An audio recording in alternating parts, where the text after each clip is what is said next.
За өнөөдөр 2024 оны 12 сарын 1-ний өдөр болж байна. Тэгээд энэ удаад би юу болчихлоо монголчуудаа нэг анхааруулж нэг хэлэх юм байна. Тэр нь юу юм гэхлээр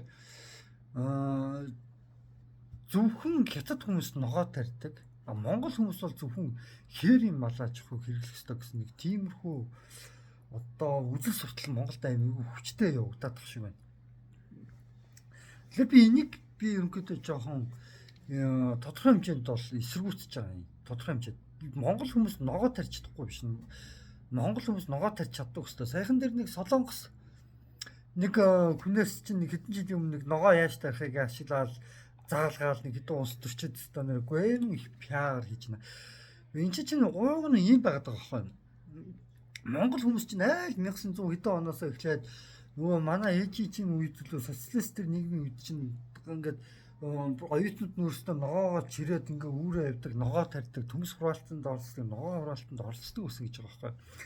Тэгээ бид нэр өөрсдийнхөө хүнсийг ингэж хангаж чаддаг байсан. Тэгтэл сүүлийн үед нэг үзэл болонгот нь тэгээ Монгол хүмүүс жоохон малчингийн гот л тийм ээ.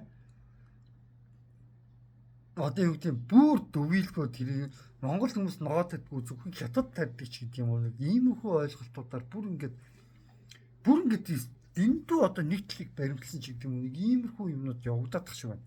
Иймэрхүү үзэл бодлын дайнаад ингээд хэд гуйлах ч юм уу. Тэгэхээр тэрийг нь би бас нэг жоохон залруулад хэлчихье гэж бодоод.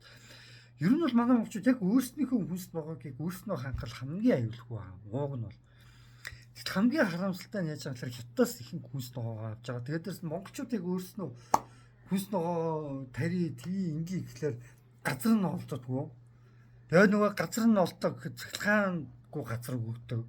Усгүй газар өгдөг. Одоо бүр дээрээс нь танд худаг гаргаж болохгүй ойрлцсон байгаа. Дараад нь усны тухайн юм дээрээс бол бүр маш тодорхой юмнуудыг ойрлуулна. Би юуг харуулахыг мэдчихээн. Тэр нь юу юм гэхлээр бүр борооны ус хүртэл цуглуулахыг хүртэл хориглоод хүмүүсийг алах гэж үздэг байхгүй юу? Ерөнхийдөө яг ард иргэдэг. Монгол төрдөөсөө монгол хүн үлдээхгүй байх нэг тийм тактик бол явагдаад байх шиг байна гэж би болохоор хардж байгаа. Тэгээд дандаа нөгөө гадны өөр улсын хүмүүс амьдрахын тулд одоо юу гэдэг Монгол хүмүүсийг бол гэтэл одоо уял уурханууд бүгдээрээ л одоо юу гэдгийг гүний худгаас усаа аваад ашиглаад өөрснөө тийчээд тэгээ өөрснөө болохоор говьд мод тарина гэж байдаг. Тэр говийг нь хятад эзэлчээд байдаг. Тэгээд монголчууд нь болохоор яг юу байдаг мод тарих гэхэлэр гүний худгийн зөвшөөрлийг олохгүй гэж ингэж заваарч идэг. Тэгээд дээрэс нь одоо юу гэдгийг баг ингээд ийм заваарсан нэг иймэрхүү нэг балиар нэг үзэл суртал шиг юм явагдаад байгаа юм. Тэгэхээр бид тодорхой хэмжээнд энийг эсэргүүцээд бид нар ч гэсэндээ өөрснийгөө ногоо хүнд ердөөсөө ногоо маш их хэрэгтэй. Ногоо, жимс одоо юу гэдгийг бүхэл юм хүний биед хэрэгтэй. Гэтэл зөвхөн мах эдгээд ингээд байж болохгүй шүү дээ. Тийм үстэй. Зөвхөн гурил хоёроор хүн яг хэсэгтэй хүн бол амьдрна. Гэхдээ яг урт хугацаантаа бол заахгүй жимс ногооны бүтээгдэхүүний витамин эрс бодис бол хэрэг болж л таараа. Тэгэхээр яг юм хүн болгонд эрс бодис жимс дутагддээ штэ. Ер нь бол одоо би л авдаг одоо ингээд анс чисарган идэх одоо айгүй дуртай. Анс чисарган одоо юу байдгийг тийм гой жимснүүд байдэн штэ. Одоо нэрс гэл гой жимснүүд зөндөө байгаа.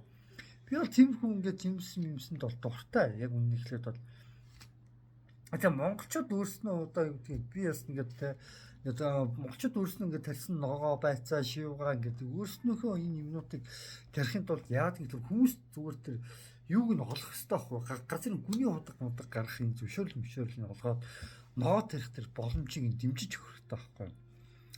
Тэгтэл ногоо тарих эрхийг нь цуслаад гол юмнуудыг ингээд цуслаад байж байгаа гэдэг чинь бүр арай дэндүү байгаа байхгүй. Тийм болохоор би тодорхой хэмжээнд юу гэж хэлэх гэж байгаа юм гэхээр тэр газрын гүний ус гэдэг бол ердөөсөө хамгийн чухал зүйл. Тэр усныхаа тухай монголчуудаа бид нэгдээч.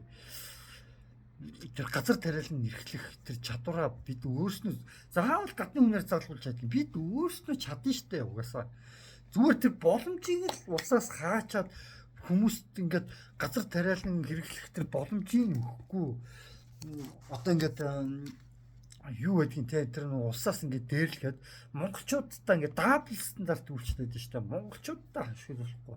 Гадны улс муу энэ улс төрчид бол ашиглана уул уурхай муурхай одоо юу гэдгийг альс тэр гой мовдэр хятад худалдагдсан газруудаа ашиглана хотгийг. Харин монголчууд төрсөн их газар шоргонд байгаа монголчуудад нь бол ходог усыг нь бол ашиглахгүй шүү. Харин усыг нь зөөгөөд аваад цутаа шүү гэдэг ингээд нэг иймэрхүү юм огдод байгаа юм. Энийгээ эсэргүүцэж монголчуудаа жигсэе гэх юм бол би бол бэлэн биш шүү монголчуудаа.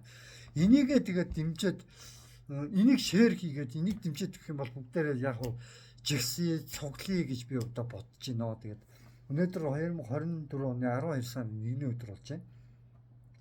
За тэгээд энэ бичлэгийг ингээд үүгээр өндөрлөе дөө. Тэгээд бид нар уг нь бол одоо юу гэдгийг тийм ээ солонгос хүмүүсээр заалгаад байхгүй, гадны нүгнээр заалгаад байхгүй. Бид нар өөрсдөө тийм үү. Ус урд өмнө яг тэр ус эцлэсний зөндөө тав ногоод цогаа тарьдаг байсан хүмүүс өөрснийгөө тэр уламжлалыг сэргээд өөрснөө шинээр хөгжүүлээд энэ чинь одоо юун төлөө одоо шинжлэх ухаан интернет сошиал орчин хөгжиж байна. Өөрснөө хөгжүүлээд ингээд явах ёстой байдаг юм аа л гэж хэлж байгаа. Тэгээд энийг юу яа гэхлээр ингээд давлгаалаад ингээд шеэрлэж явчихмаар шүү монголчуудаа. За тэгээд энэ үргээд юм бичлэг өндөрлөө.